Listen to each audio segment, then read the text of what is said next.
Going on to section 6 of module 2, the exercise set. And here we're asked to identify each of the following as a, let me highlight this here, perfect square trinomial, the difference of two squares as a prime polynomial, or should it be the case, none of these. So here your choices are perfect square trinomial, difference of two squares, it's a prime polynomial, or none of these. Now we'll do the first 15 here. Hopefully this way everyone has a chance to do one, and if there are any extras, I'll do them. So we'll give assignments. These are what we'd like you to work on. Determine which of these four they are. So 1 through, in a sense, 16. And we'll give assignments and we'll pause.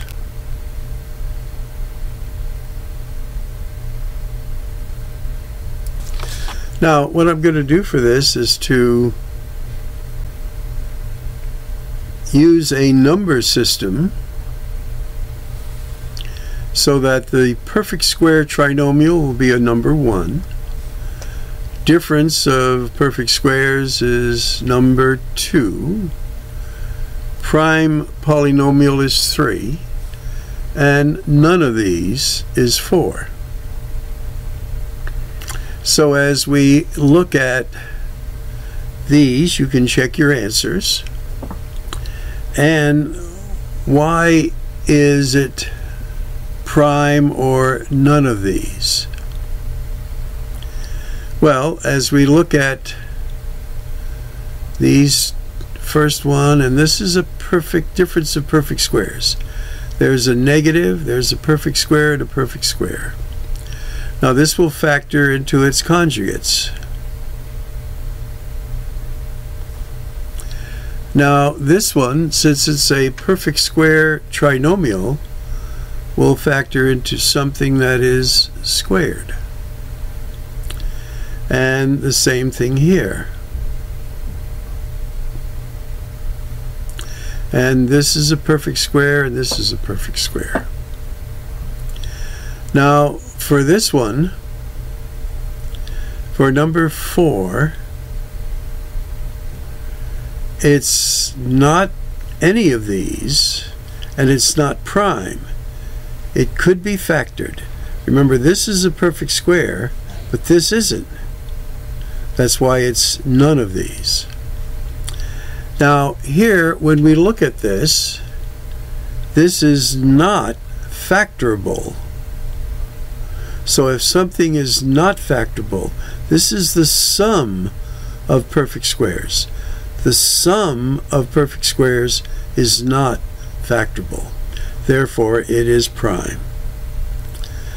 And again, this is a perfect square, this is a perfect square, but it's the sum of perfect squares. That is a prime polynomial. It's not factorable. Okay. Now for these, we just want to determine whether each of the following is a perfect square trinomial.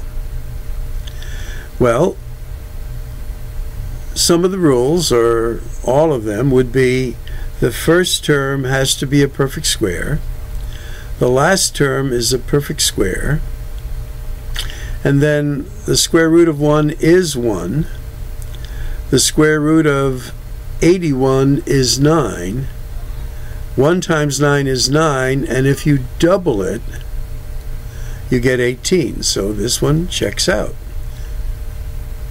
Number 10.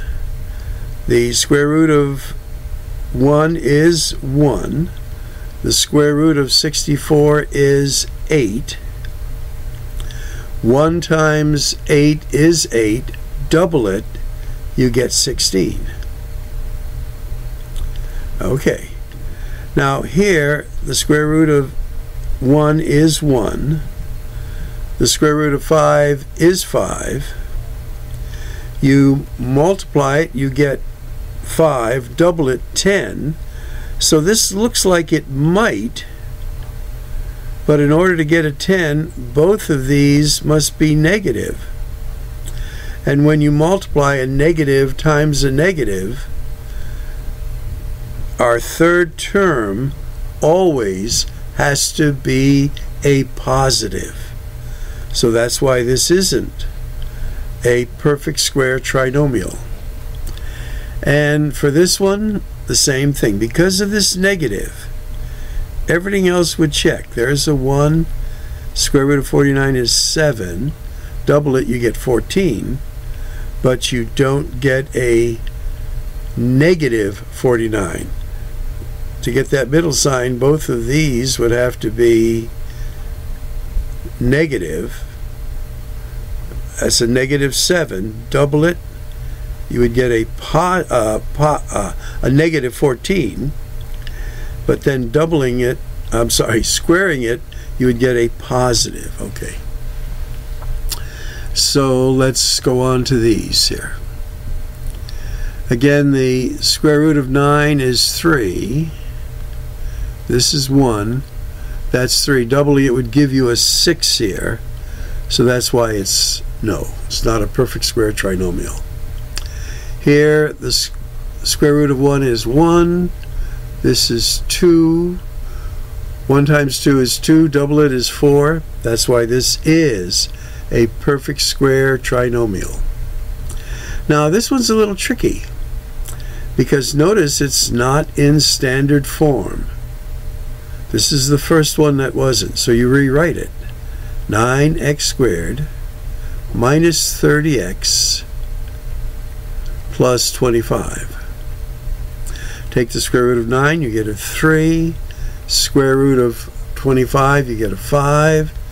3 times 5 is 15. Double it, you get a 30. That's good. Now here, again, you have to rewrite it. 36x squared minus 24x plus 16. Square root of 36 is 6. Square root of 16 is 4. 6 times 4 is 24. Double it, you would get a 48, not a 24. So that's why this one is no. So they're giving you some practice that you'll get. We may not have finished this in class, but it is there for your review, posted to YouTube. All right.